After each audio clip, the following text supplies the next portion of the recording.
Hi everyone, Michael Cavaccini here, and welcome. Today I have the pleasure of interviewing Stephen James, a national best-selling novelist whose award-winning pulse-pounding thrillers continue to gain wide critical acclaim and a growing fan base. I met Stephen years ago at Thriller Fest in New York City and was just captivated by his creativity and yeah, his advice on writing. And then, of course, read his books and was just blown away by his style and skill at the craft of writing.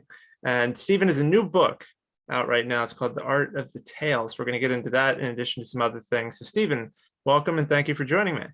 Yeah, thanks for having me on. It's great to be here. Excellent. So I guess let's kick things off with talking about the new book. So you wrote this book, The Art of the Tale, and you've written other books in the past about writing, but tell us about this book specifically. What made you want to sit down and write this with Tom Morrissey, and how did you approach this book differently from other books you've written about writing? Yeah, this book is a little bit focused more on a storytelling, like oral storytelling. It's a book, for leaders, for teachers, for really anyone who has a story to tell. And so a lot of it has to do with presentation skills.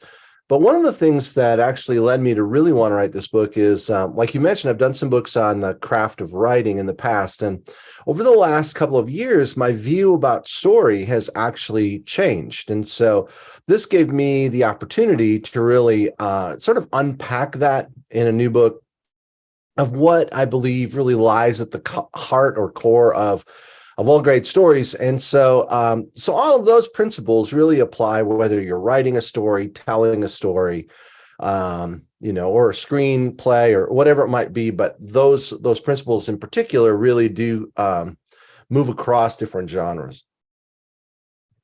Yeah, I completely agree. I feel like I'm a storyteller at heart, Yeah. and I feel like I see stories everywhere. I mean, not even in just a business presentation or a book, but even in a great song, right? One of my favorite songs is by Neil Diamond. It's called Hell Yeah. And it's pretty much like an older guy looking back on his life and saying, like, am I happy with what I've done? Am I happy with what I've accomplished? Hell yeah, I am.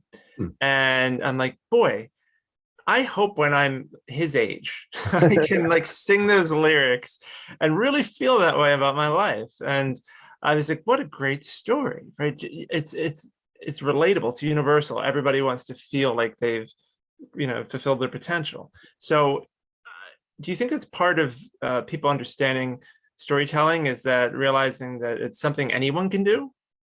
I think that all of us on a certain level are storytellers. So some people prefer being up in front of a group, performance, speaking, and those types of things. Some people prefer just doing a conversation, like maybe you have with some of the people that you have on your show. And so I feel like there's a continuum between conversation and performance that all of us sort of lie somewhere on that. And so let's say that you go out to a one-person show and the guy up on stage, the actor, is presenting. All of a sudden, he stops in the middle. And everyone gets a little uncomfortable. You think, oh, I think he forgot his lines. That's uncomfortable. It's awkward. But if you're having a conversation with someone like we are, and suddenly someone pauses, you're not sitting there thinking, oh, he forgot his lines. You're just like, okay, he's trying to come up with what to say next, So we have different expectations for different social contexts, let's say, for stories.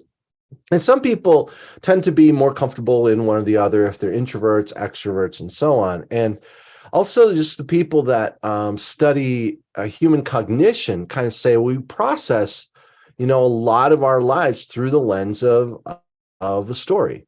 We attribute sometimes characteristics to things that aren't necessarily story-based. So for instance, there was this one study that was done where they had this it was just a very simple animation. I think there was sort of a hill and there was a dot going up the hill, and then like it hit another dot and like went back down the hill or something like that. And they're like, okay, write about what you saw. And almost everyone like attributed characteristics to this dot. Like the dot was trying to get up the hill and the other dot stopped it and knocked it back down the hill, things like this, where we just impose story onto events like that. It's just natural. And even young children understand and can process things through story. They've done research that even 2-year-olds can understand I'll say struggle within a story. And so it's, I think, really at the core of, who we are as people is we're storytellers, we're story people. And so, yeah, it's fascinating to me, the cognitive but also just as a storyteller, trying to find ways to, bridge the gap between myself and my readers and my novels, or when I'm telling stories to my audience. And I think there's different ways that we can do that, which we touch on in the book. But I mean, one of the simplest things to think about is, let's say that you have an actor and an audience and a storyteller and an audience. So if the actor gets on stage, he's going to pretend that the audience isn't there, like an imaginary fourth wall. And the audience is going to pretend that he can't see them. So they're both playing pretend. But if a storyteller gets on stage, he's not pretending that he can't see the audience. He's looking right at them. And they're not pretending that he can't see them. So neither one is pretending. And so I feel like that's one of the big differences between acting and storytelling. Nothing wrong with either one. It's just that they're different facilities for, communication and connection. And so I really like the idea of being a storyteller where I can really connect with, the listeners. Yeah, and that's interesting distinction, the acting versus storytelling. Because as an actor, you could be telling a story, but there's a certain level of acting to it. So I was actually just sitting around the table with someone yesterday at a business lunch, and I'd mentioned that I really think that people relate to authenticity, and that if they feel like you are being real with them, whatever that is, then that connection happens, right? Yeah. If they feel like you're trying to hoodwink them or you're just pandering, you can lose them. So when you're telling a story, how do you make sure that you are achieving that authenticity? I kind of look at it, the way I like to phrase it is, you want to be vulnerable but not fragile. Like when you're telling a story, your goal is really to connect with and relate to these people and share and be authentic, like you said. But as soon as it turns into like all about you, it becomes uncomfortable for listeners. So when we're telling stories, being honest is important, but that's not the same as being open. So there might be a time where you're not 100% open, but you're honest with the listeners. But they're not there to be your therapist, right? So you're there to serve them. And so I usually encourage people not to be the hero in the stories they tell, not to be the victim either, but to be the person who maybe stumbles, is the recipient of grace, is the one who learns a lesson, this kind of thing. We identify with that. We like that. But if someone's too braggy or too needy on stage, it makes us usually uncomfortable. Yeah, that reminds me of a friend of mine who told me, he's like, self-deprecation can help you. If someone's giving you a compliment or they're saying, oh, you're so great at this, just, have a little bit of self-deprecation so it doesn't look like you're, completely full of yourself. And I didn't really understand that when he first mentioned it to me, but now I get it. It does make sense. So Tom Morrissey, as I mentioned, is your co-author for this book, The Art of the Tale. So how do you two know each other? And is this an idea you had, he had? I mean, how did this book come about? So years ago, Tom and I met at a writer's conference. And I was like, this guy's really an interesting character. He writes novels. Also, he writes speeches. He's a world-class speechwriter.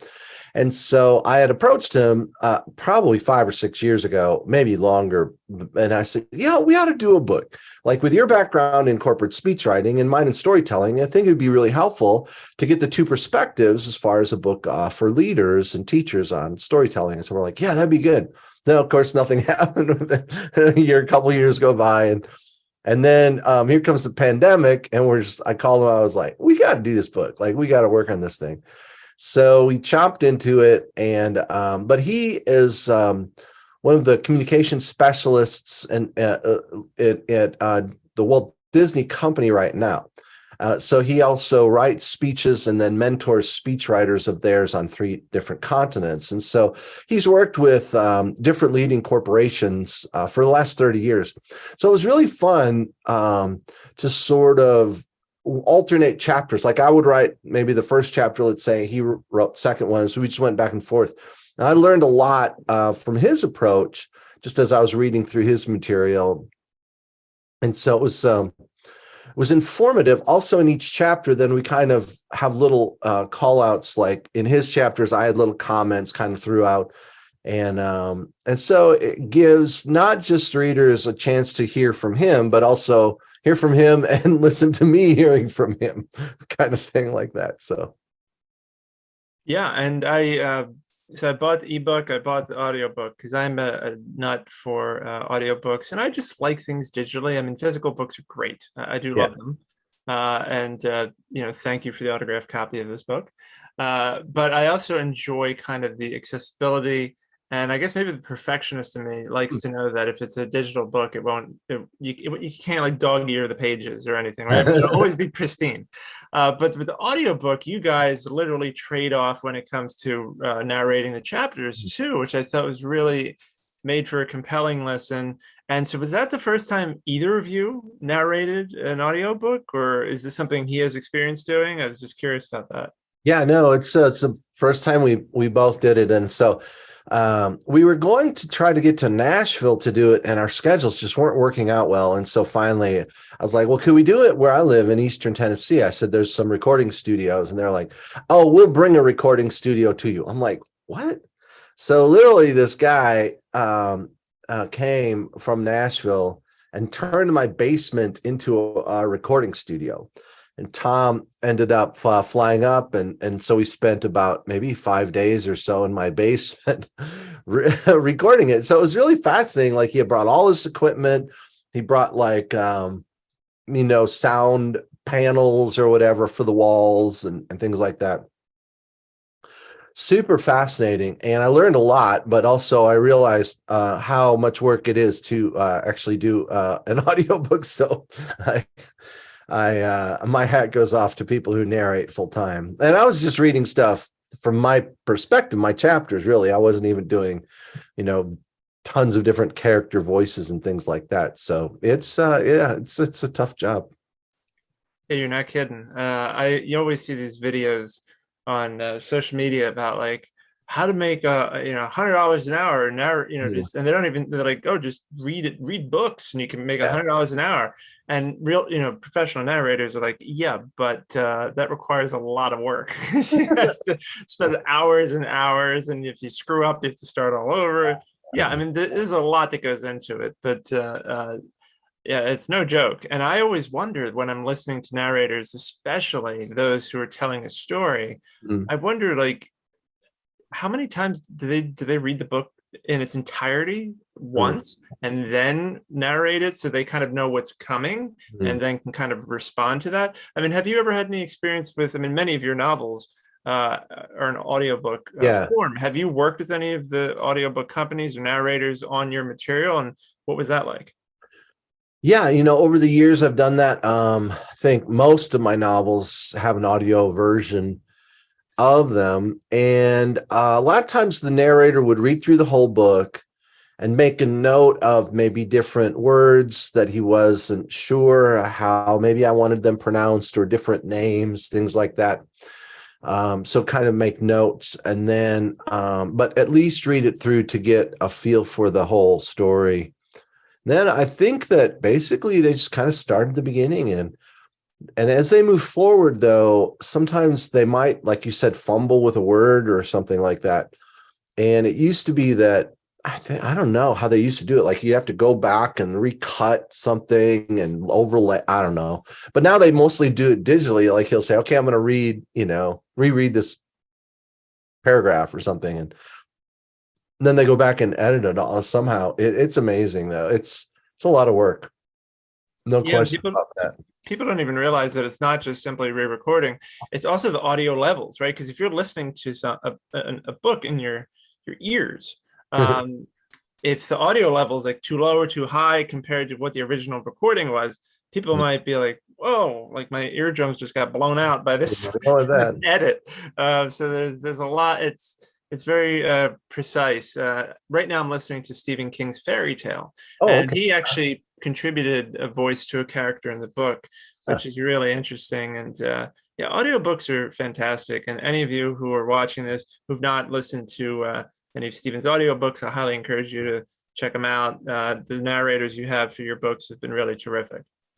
So Yeah, I appreciate that. I was saddened to hear that this Richard Ferrone, who had narrated, I think, 12 of my novels, actually did pass away earlier this month. And so I was really saddened to hear that. My thoughts and prayers go out to his family and his wife. And I had recommended him for a new book, and they said, "Oh, we've got some terrible news. You know, he had just passed away." So, but Richard did many of my books. So was a good friend. That I'd made over the years, and so then a couple of other people that I just never got to know as well, I think, did a few other books. Now that I think about it, but yeah, no, Richard did a lot of crime novels and kind of had that gritty crime voice, and so he's kind of well known in that realm. yeah, he was terrific. And I did think of you when I heard that he passed away, because Audible mentioned in a newsletter that he passed away. And I was friends with Dick Hill, who did the voice of Jack Reacher for Lee Child for many years. And he had passed away literally around the same time. I knew Dick passed away, and then I saw the email from Audible, Hmm. and they mentioned Dick, and then they mentioned Rich, and I was like, oh my God, what's going on? These like two great voices just, passed away. And it's a shame because in readers' minds, like they thought Dick Hill was Jack Reacher. Like I know people talk about Tom Cruise and these the other actors portraying him in film. Passionate audiobook listeners really get attached to a narrator, and for them that is like the voice. Like literally, they could be reading the pages and imagining the narrator saying what's being written or what's on the page. So the connection is pretty intimate, and that's the thing I think that I love about audiobooks is just like listening to your Art of the Tale book. It makes it feel like we're just having a cup of coffee and you're just sharing wisdom with me, and it makes for a more I think it actually makes for you retain more because you're really focused on what's being said. So definitely, everyone check out the Art of the Tale, and it's a fantastic read, regardless of what format you get it in. But the audiobook is terrific, and so you do have a few series of books. I mean, for others who may have not read you yet, I mean, you have Jevon Banks, you have Patrick Bowers, you've got the young adult trilogy. Tell us about the other series that you have, or just other, standalone books that you have, and just kind of give people a taste for your style. I think I'm probably most well known for the Bowers series, which you mentioned Patrick Bowers. And so there's 11 novels in that series. And I started with the first one that I wrote was called The Pawn, like a chess piece, The Pawn. Then I did the Rook, the Knight, Bishop, King, Queen, Checkmate, Opening Moves, and then a spin-off series. But there's 11 eventually in that series. And it features an FBI agent who tracks serial offenders, like serial arsonists, killers, terrorists, and so on, by using 21st century technology. And so it was really super interesting to write that series because he doesn't look for means, motive, and opportunity, hates profiling, and has nothing to do with DNA. And that's like literally everything else out there, because that's what everybody else does. And so writing his character was super fascinating because he's one of the best investigators in the world, but doesn't follow he's kind of not rogue, but unconventional, we'll say, in his approach. So that series, because the books take me about a year to write each book, so that's a big chunk of my life right there. 11 years at least of writing Bowers series. And so I really kind of like to write suspense. So in some cases, it's more psychological suspense. Some cases it's a bit more, terrorist related, espionage type stories. I have a new series that I just started. The first book will be out next year, and it's more of an espionage series. And then I did a sci-fi book called Synapse, which takes place 30 years in the future. So So if you look, you're like, wait, you've done like fantasy and young adult, actually paranormal and science fiction and serial killers and stuff. But really at the core of everything, I feel like they're thrillers. They're all sort of suspense based. And I just love tension. I love stories, movies, books where I kind of white knuckle kind of stuff. Like, what's going to happen next? I'm super worried about this character. And if I can hopefully create that same sense with the stories I write, then that's kind of the audience that I'm looking for. People who love that sort of feeling of tension and concern for the main characters. Yeah. So I know everyone always asks you this on social media, so I might as well ask you here, because your Patrick Bowers series has really resonated with your readers, and they're always asking, "Are you going to do another one?" So I have to ask you, are you? I know you're starting, next year is Broker of Lies, a Travis Brock thriller, and I'm already have it pre-ordered. Looking forward to that. But do you think you'll revisit the Bowers series at all, or was that done? That's a good question. Okay, so I'm not trying to be too deflective, but because maybe it'll happen. I'll just say I've got an idea. So I've got a nugget of where I think it could go. So when I was working on the series, I didn't want to just keep doing a book every year, just regardless of if I felt like it was a good idea or not. Like I didn't want them to become cookie cutter books or to basically retell the same kind of story again. Like there's some authors that I've sort of read and I'm like, okay, it's going to be the same exact, basically same story, just a different name for the killer, different love interest, different city, but it's pretty much the same story. So I didn't want that. I wanted all of them to be very unique. And when I hit 11, I was like, all right, I feel like all of them are that. They all stand alone, but they also mesh well if you read the series. And I saw this is a good time to press the pause button on the series because I didn't feel like I had something right at that moment where it would have given readers what they really came for. So, but that was a couple years ago, and so yeah, I've got something I'm playing with. Yeah, we'll see. Very cool. And so, for someone who wants to read the Bowers books, where should they start? Because I know you created like a prequel later on, right? Yeah. I mean, there's two good places to start. One is with Every Wicked Man. That's the most recent one that came out. It won an International Book Award as the best thriller of the year. And so it's a pretty solid story, but it's a prequel to The Pawn. So if you like it, you can jump into The Pawn and read, then eventually catch up with some of the other ones. So I would say The Pawn is a good place. That's the first book I wrote, or Every Wicked Man that's the last book I wrote. And I just follow the series through. Either one should be good. I think I would probably start with Every Wicked Man. Yeah, That's good. yeah. And so, what's your background prior to writing? And what I mean by that is, I find that writers, one of the most fascinating things about them is that they usually had a career prior to becoming a writer, whether it was a lawyer or an advertising person, or it could be anything. Is that the case with you as well? Well, the thing,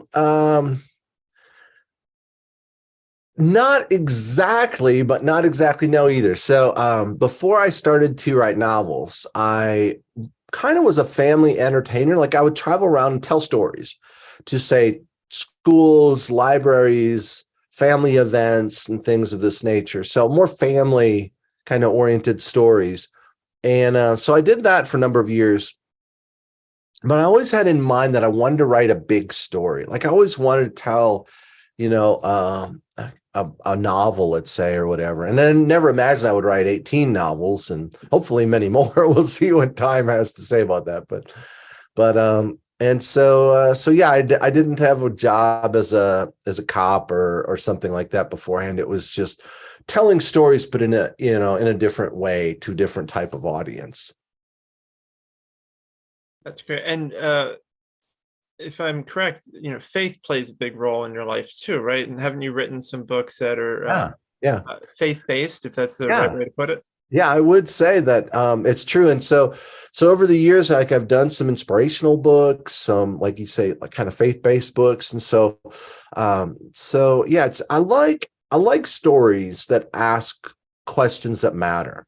So I really like writing novels where I can ask big questions about good and evil and our choices and you know, how we navigate through this world and sort of the paradoxes of human nature. And so it's really writing crime novels actually gives you a great opportunity to do that, because you're asking questions of justice and injustice and where the line between justice and vengeance really is drawn, if there is a line at all. And what does it mean to do good people do bad things, or can they say, like, I'm a good person, I just did a bad thing, or are they bad people that do good things? That all these kind of things are fun questions to ask. And so usually when I'm shaping a book, I don't start with a message or agenda at all, except just a question.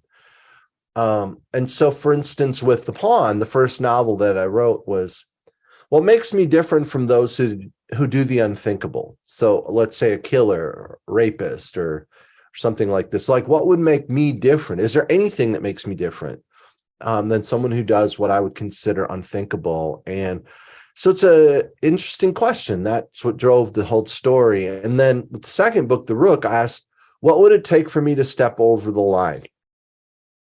So with Patrick Bowers, what would it take for him to become like those he hunts? And so then the third book was, what's more important, protecting the innocent or telling the truth? So like if you had to choose between, lying in order to protect the innocent, but telling the truth and putting them in danger, what would you choose? So for me, all of these are just, they're interesting questions, right? And so that's what tends to drive my stories are bigger questions. So they're not just about crime stories, but they like to ask, I think, hopefully, questions that matter. Right, exactly. So the reader is imagining themselves in that situation and thinking, oh, what would I do? Right. And if you have them, then they're immersed in the story that's being told. Yeah, I think some stories tend to be agenda driven. And to be honest, over the last few years, I've seen a lot more movies, television shows, and novels that are really agenda driven. And it's like with a certain social political agenda, you read it and you're like, okay, I get where you're coming from. You want me to agree with you about these issues, right? And the thing is, like, I feel like that harms storytelling. So I would rather read a book that brings up important issues, allows me to think about them, than try to beat me over the head with the agenda that the publisher or the author has. And so yeah, it's definitely an interesting time in publishing, and I feel like that is undermining the quality of some of the stories that are being told today. Yeah, good point there. So when it comes to publishing for aspiring authors, I mean, you talked about these authors who, you know, God rest his soul, but Stuart Woods was one of my favorite authors, but he got into a rut where he started off kind of like musicians, right? People say, oh, the first album's the best, right? Mhm. So for him, like Chiefs and the earlier work is what people really remember well. And then he became like this hit maker. So they basically were like, oh, give us 2 books a year, 3 books a year, 4 books a year, however many. And you get to the point where it's a formula. Mm. And he was fine with that. He didn't really care. But to your point, you kind of want to maintain your a certain level of quality so your readers don't drop off. So when you're negotiating like a publishing deal, if you're talking to an aspiring author, I guess comparing to your own situation, how do you make sure you're not in a situation where you have to crank out a book every year? Because I feel like that is kind of the problem, right? That if you have to release a book every single year, then all of a sudden you might be scrambling just to figure Yeah. out, what can I do here? I mean, I think there's a couple of kind of interesting questions that come up now. So it is easy to write a formulaic story. And some stories are formulaic, and people make a lot of money with the formulaic, stories. Like, say, Law and Order. It's a very formulaic show.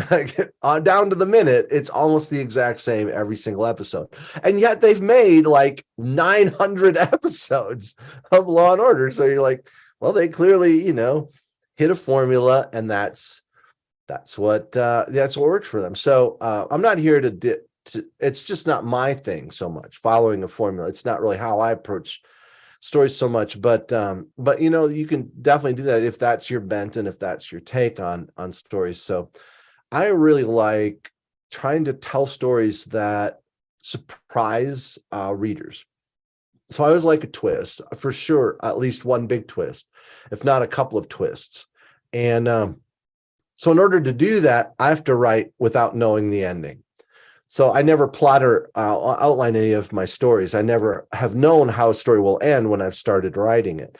And as I feel like if I knew like the big twist or whatever, that I would end up giving it away, or it would be too predictable, or people would guess what it was.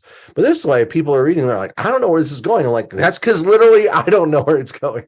And so then then as I write the story, eventually it starts to become clear to me where things should go. And so I love stories that are sort of unpredictable, that sort of change, not subvert isn't the right word, but hopefully meet expectations, but exceed expectations, but they're not exactly, they're not predictable. Let's say that.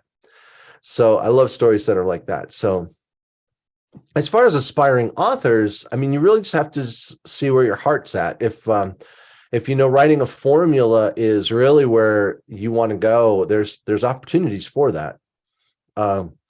If you have a different bent, then I would say I would always encourage people to kind of step away from predictable cookie cutter type stories and tell fresh, original stories. That's just my what I would encourage normally. But as far as doing one book a year, it's crazy, because in publishing, some people today are self-publishing books, and that formula of writing a self-published book, for a lot of the people who actually make a living doing it, they have to do sometimes 4 or more books a year, and then kind of the model is to write fast, publish fast, and maybe not.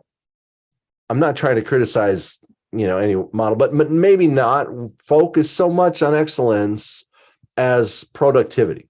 So they're really trying to produce a lot of books. My perspective is sort of like, even if I can't write as many, I just want to write something that's like the very best that I have. So I usually take more time to write my stories than, some of my colleagues do. Not to say I'm better, but it's just that I really would rather have one book that I feel like super proud of than 2 or 3 that I'm like, okay, I churned out because I wanted to get them done or whatever, Yeah, I'm curious, because I thought of you when I watched a movie recently that got a ton of backlash. Did you happen to watch Halloween Ends? No, I didn't see it. The movie that just came out, recently, I guess. Yes, it's on Peacock. No. And so it's the end to a trilogy. Yeah. For Halloween, which has been around for like a million years. But people were very angry because it was marketed as Michael and Laurie, and it was going to be the conclusion of their story. Yeah. But in reality, when you watch the movie, Michael's barely in it, and you have this other character who they just introduced in this movie, who's pretty much the primary character. And then the last 15 minutes is pretty much what people were expecting from the whole movie. So I actually opened up your Story Trump Structure book, because I was like, I know there's a reason why this didn't work. And it was a point in the book that you mentioned where a twist or what happens in a story should be unpredictable but believable. Yeah. And I felt like, it was unpredictable, but it wasn't believable for these characters that people have cared about for decades, because they're like, who's this random guy coming in here ruining this moment? And I thought of you immediately, because I'm like, this is bad storytelling. Yeah, it's like I do I do feel like you should have these moments where you're always basically making promises and keeping promises. So I really look at, a lot of storytelling is you make a promise, narrative promise, really to readers or viewers in the case of a film. And you want to fulfill that. And so if you make a certain promise, whether it's through your trailer or whatever it is, then I really feel like some people are like, oh, we wanted to subvert expectations, so we made this promise, but this is really the story we're telling. I'm like, no one's going to be happy about that. They're going to literally be mad because you did that. And so, yeah, it's, but it's like this game we play. So we want to anticipate what will happen in a story. Whether it's a movie, a film, book, we want to, as we're reading, we'll make expectation. I think this is going to happen. I think that's going to happen, but we want to be wrong.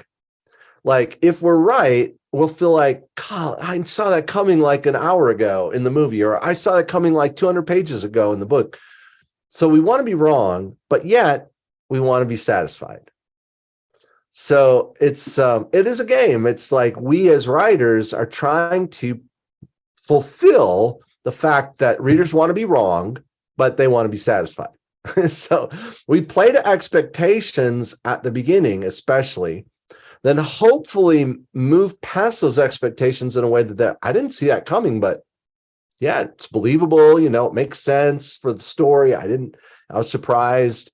And then at the end, hopefully we've given them what they want or something better. It's kind of the way I look at it. So it's a challenge. Yeah. I mean, it's easy to write formulaic stories. It's easy to make a promise and break it and claim that's a twist, but that's not going to satisfy an audience. It reminds me of, I was comparing Halloween Ends to No Time to Die. I'm a big James Bond fan, and lately I've been into James Bond again, probably because of the 60th anniversary.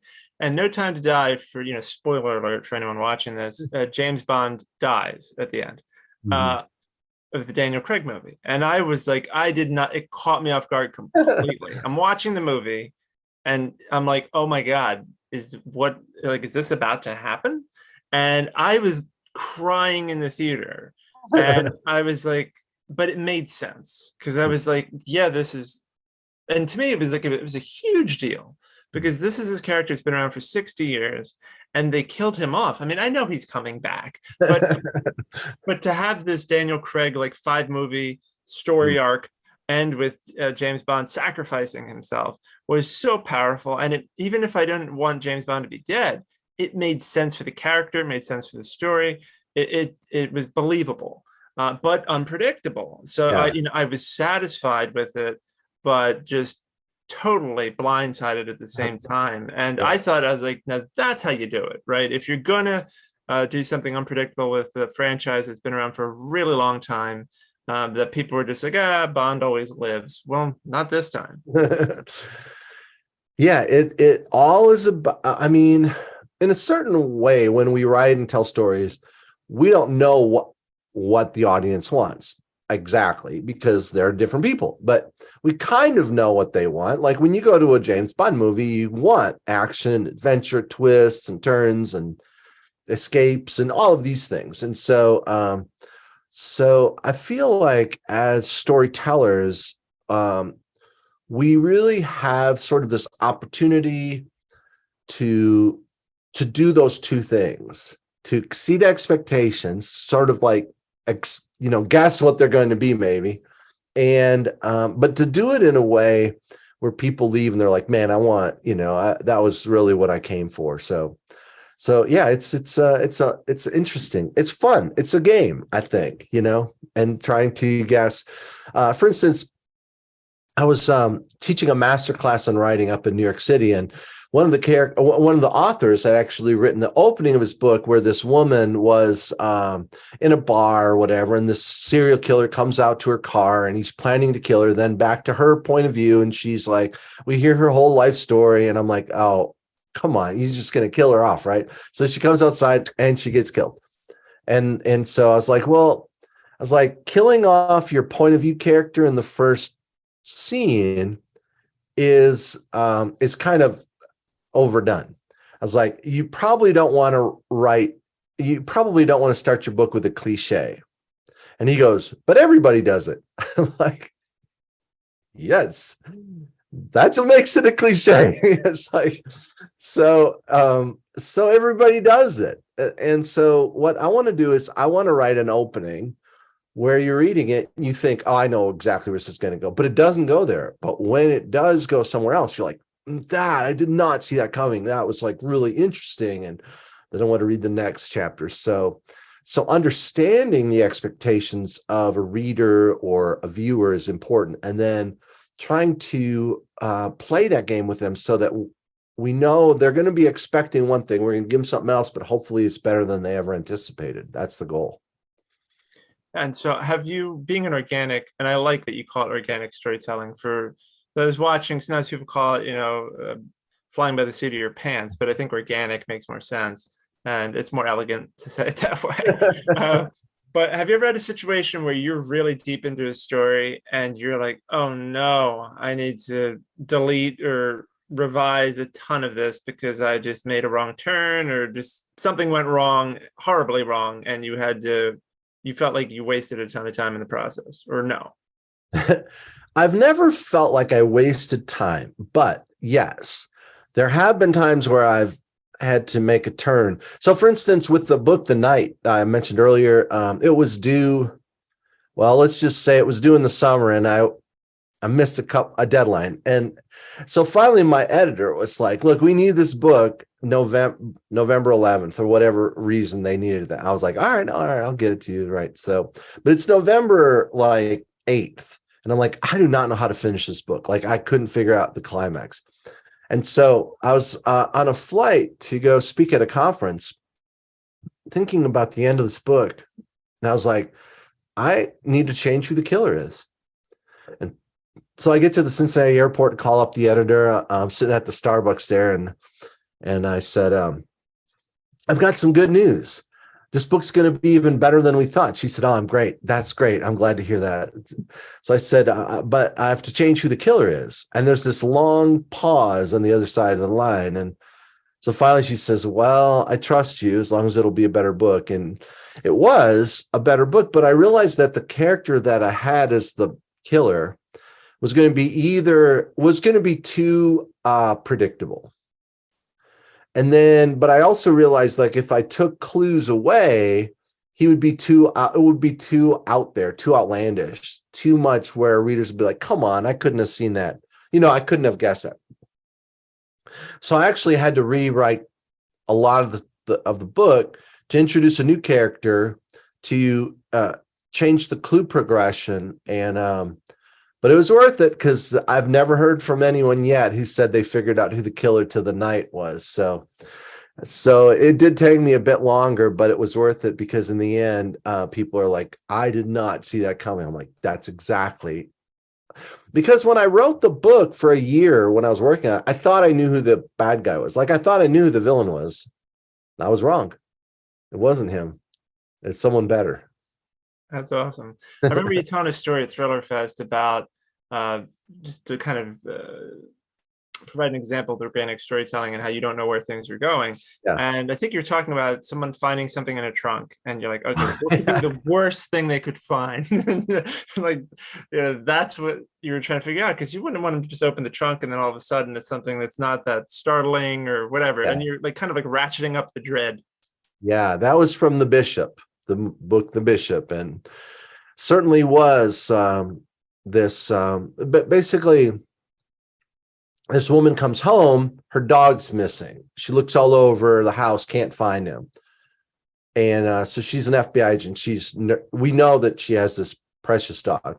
So anyways, she goes to her office and notices the chair is slightly to the side, and walks over and with her fingernail taps the space bar to see if someone had been at the computer, and a note comes up that says, check your trunk, Margaret. And we know from a previous book that a previous killer had left a body in her trunk, and we think he might be back. So readers are like, oh no. So she goes outside and looks around at the neighborhood and sees nothing. So finally she goes to the trunk and she puts the key in, flips it open. Now, remember how I said you want to give readers what they want or something better? Nobody wants the dead dog in the trunk. We don't want that. So I'm not going to do that. So she opens it up, and in the trunk, there's this, I was trying to think to what's worse than that. So there's this DVD, and on it, there's a sticky note that says, I hope you enjoy watching this as much as I did filming it. So then we're like, what's on this DVD? What in the world? So she goes in the house and she's going to watch the DVD. So I can't tell you what's on the DVD right now, but it does come through in the book. But I will tell you the dog's okay, just in case any of your listeners or viewers are out there really worried that I killed off the dog. No, he ended up okay. But that process of saying, like, what's worse than this, or what can I do that's scarier and stuff. So, but what she finds is worse, I think. So I'll just leave it at that. That's Yeah.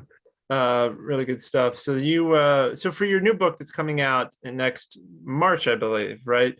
What Broker of Lies, and correct me if I'm wrong, but I believe it's next March. What is that book about? And can you give people a taste of what to expect from this new series? That's actually my first sort of four-way. I can't even say it. What's the word I'm trying to say? Foray. Yeah, sort of an espionage story, sort of a domestic espionage story. So yeah, it was really exciting to write. It's about a character that works for the government and has an eidetic memory, so he can remember like incredible amount of detail and so on. And so he ended up being the protagonist and ends up teaming up with a couple of other people, a special ops guy and this woman who had worked as an operative for for Homeland. And the three of them end up having to stop a terror attack. And it actually kind of forms a team that's going to be then central to the new series.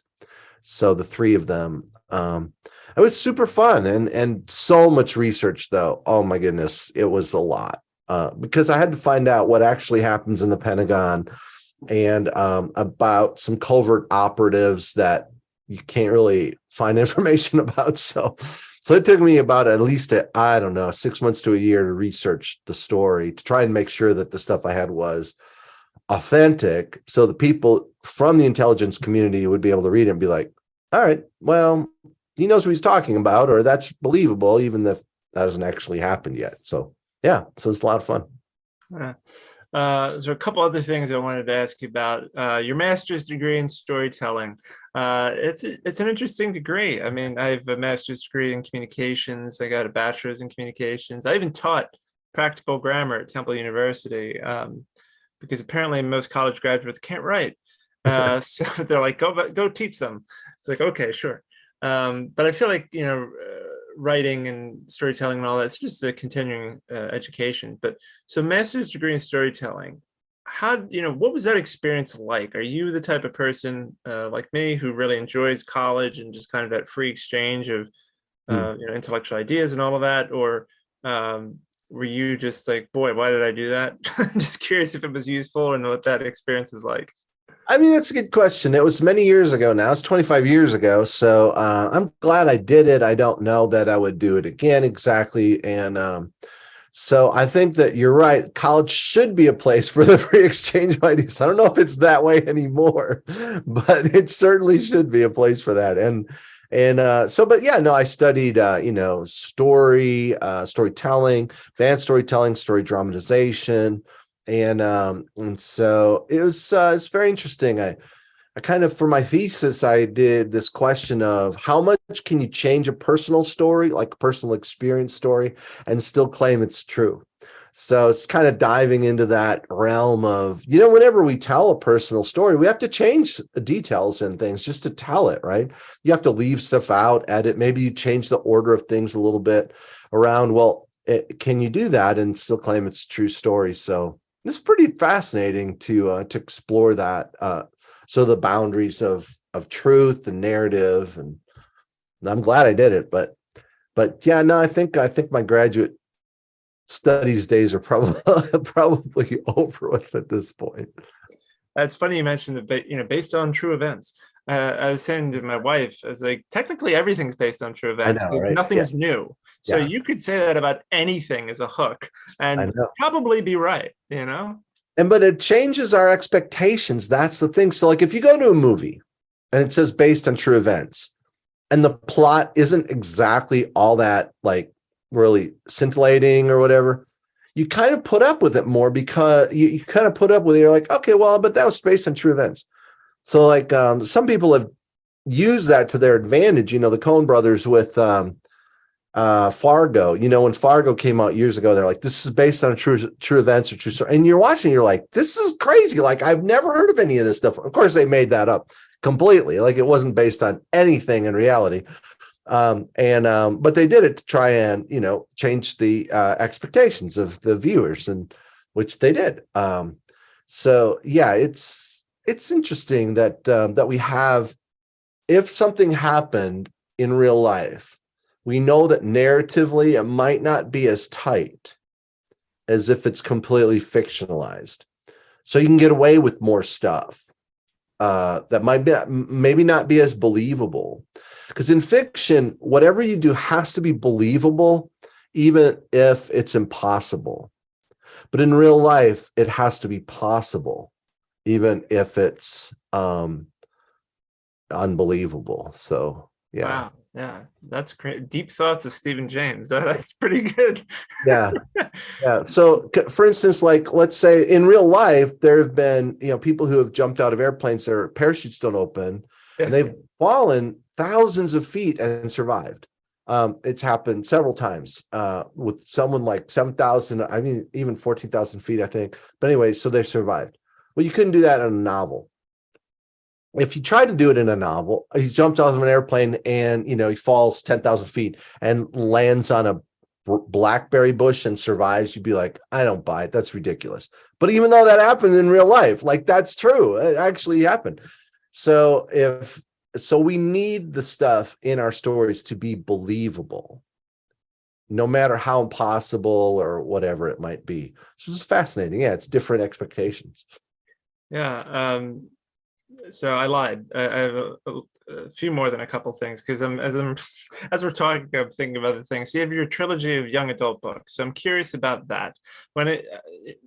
Your other books are focused toward adults. So when it comes to writing that trilogy, which has received great reviews and people love it, the Blur Trilogy, what was that like? Because you're catering to a different audience. Was that more tricky?